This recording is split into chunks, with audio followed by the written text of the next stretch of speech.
Hey everybody, welcome back to Calibrate Tools, and today we're going to learn how to use a cordless brad nailer, nail gun, nailer, brad nailer, nail gun, nail gun.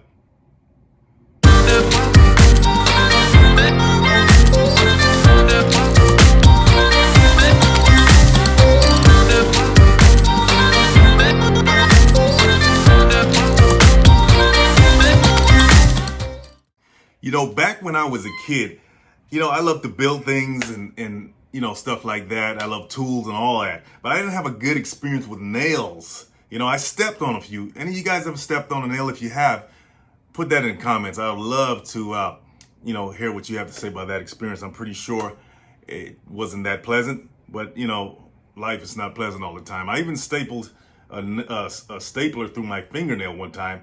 But oddly enough, it wasn't that painful. I just remember pulling the staple out, and I didn't really feel a lot of pain with that. So if you're a little bit squeamish about nails and nail guns and staples and nailers, trust me, I totally understand. But you don't have to be, because these things, if you use them properly, they're pretty safe, and they could be fun to use too, especially if you like, building stuff. So let's get right to it and talk about the brad nailers. If you study the history of nail guns, you will find some pretty interesting technologies that were used to power these devices. Okay, now the first nail guns came on the scene around the early 1950s, and they were operated by the use of compressed air, and those are called pneumatic nail guns, and they're still on the scene today. When cordless nail guns first came out like this one, they were powered like a combustible engine powers a car. Fuel was ignited in a cylinder or canister to provide enough force to drive the nailing mechanism. But the downside to that technology was the smelly fumes, and you had to replace the fuel canisters after they ran out. So, now aside from the compressed air method and the combustible method, there was another more nasal-friendly technology that came about. And that method uses a spinning flywheel as the force to drive the nails.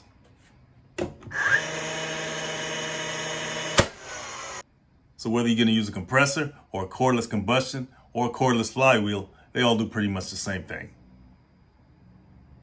Okay, let's talk about our 18 gauge cordless brad nailer here. And you may be asking yourself, what does the term 18 gauge stand for?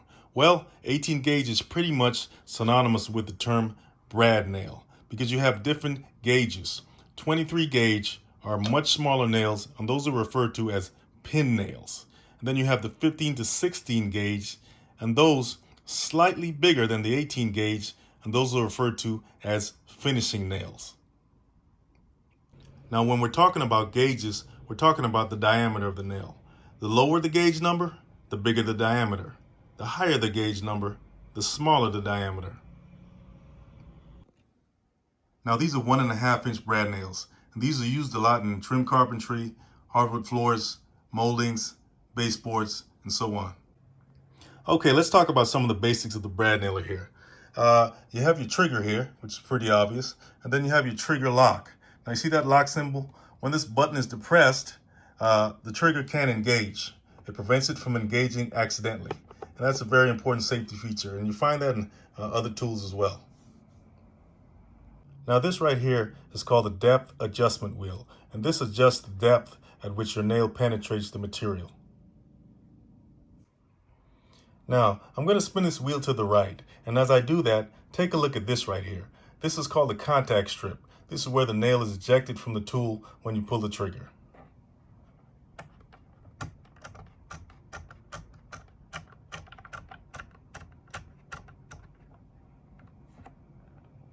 Notice that it retracted when I spun it to the right.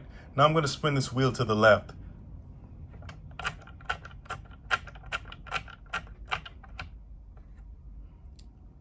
It extracted itself from the tool. And that's how you adjust the depth at which your nail is going to penetrate the material. Now this convenient chart right here shows you which direction to spin the depth adjustment wheel to adjust the depth the nail will penetrate. If you spin the wheel to the right, as indicated here, the shallower the depth. If you spin it to the left, the deeper the nail will penetrate.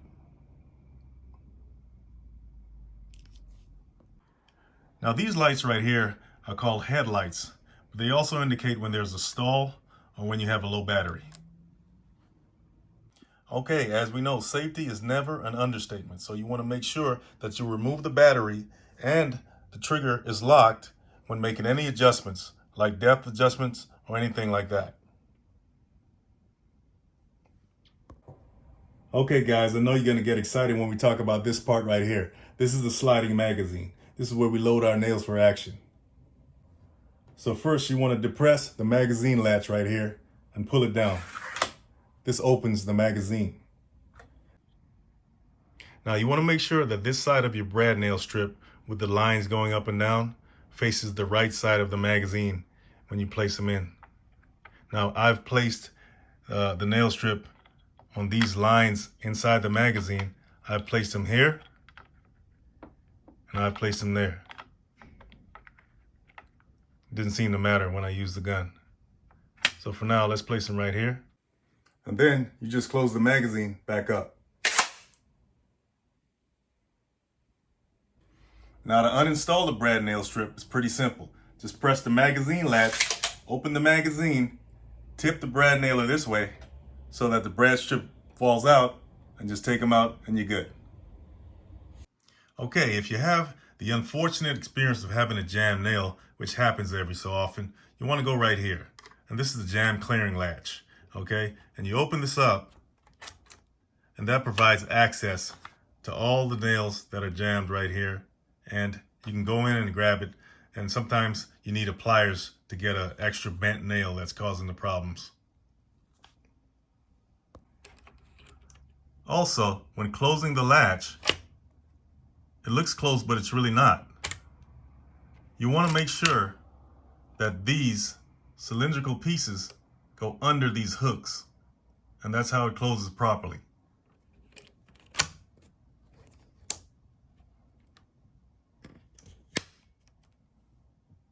There you go.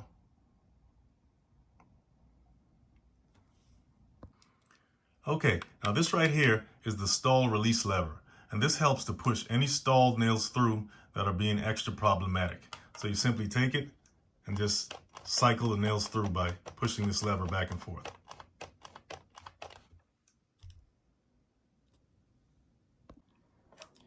Now these right here are called no mar pads, and they help you not to mar the surface of anything you're nailing into. And they're stored right under the nail depth indicator.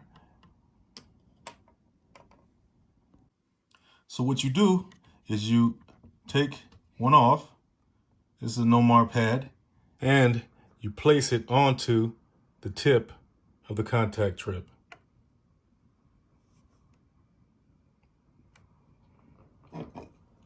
So that when you place it against the surface, it doesn't mar the surface with the metal part of the contact trip.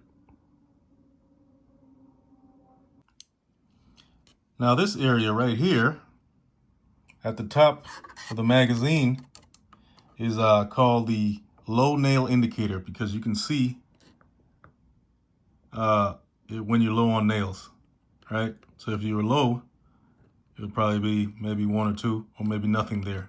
That means you're pretty low on nails. So that's how you check. Kind of like a gas gauge in the car. We'll talk about cars a lot today, huh? Okay, this switch right here, right in front of the headlights on the bottom of the tool, is called the bump sequential selector switch. And when you have it on the single nail icon, as you see it here, that means you require really accurate placement of your nail and accurate depth as well.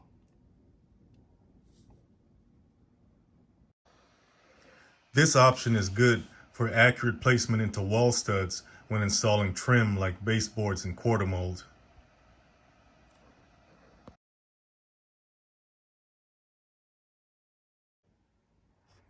But when we switch it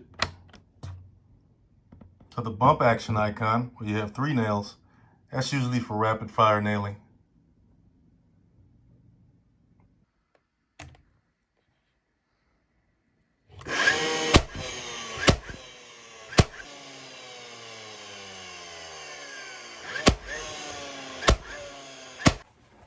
So remember, this is a cordless. Okay, so when you're ready to charge, just slap your battery, slide it up in there, and you're good to go.